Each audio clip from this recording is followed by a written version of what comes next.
Parang kagaya lang ng dating mga lods na nakakapag-chat tayo sa messenger na hindi na natin kailangan bumalik pa sa home screen. Kaya panoorin ang buong video para masunod ninyo ang mga steps mga lods.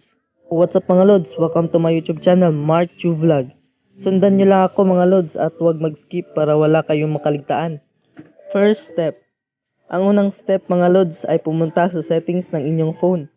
Sunod ay pumunta sa about phone at i-click ninyo ang baseband and kernel at i-click ang build number 4 times para i-on ang developer option. Para mahanap ang developer option mga lods ay pumunta lang kayo sa additional settings at i-click ang developer option. Step 2. Ang step 2 mga lods ay i-install ang app na Taskbar PC Style. Nai-install ito sa Google Play Store at nasa description ang link ng app na ito. Step 3. Pagkatapos ma-install ang app, i-open ito at sundin nyo ang gagawin ko mga lods.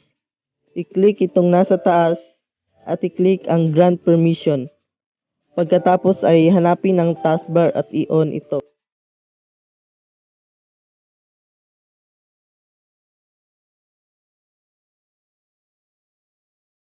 Step 4. Pumunta kayo mga lods sa freeform mode at i-click ang freeform window support. Pagkatapos ay i-click ang open developer option.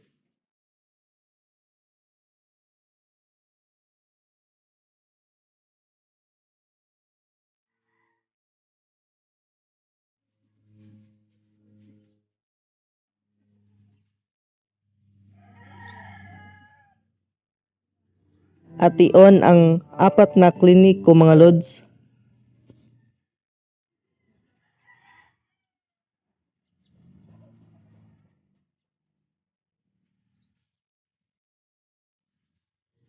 Step 5. I-restart or i-power off ang inyong device mga lods. Step 6. Pumunta ulit kayo sa app mga lods at bumalik sa freeform mode at i-check ang apat na yon.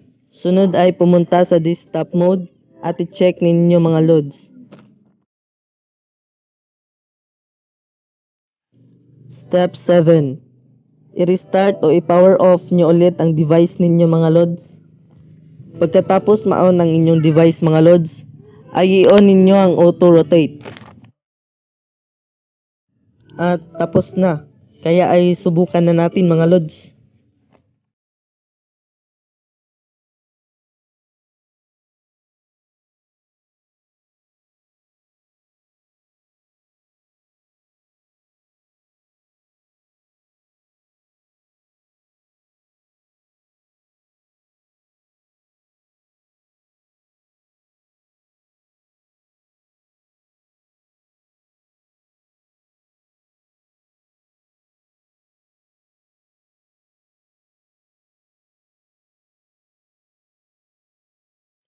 At kung nagustuhan ninyo ang video na ito mga lods, please give it a big like.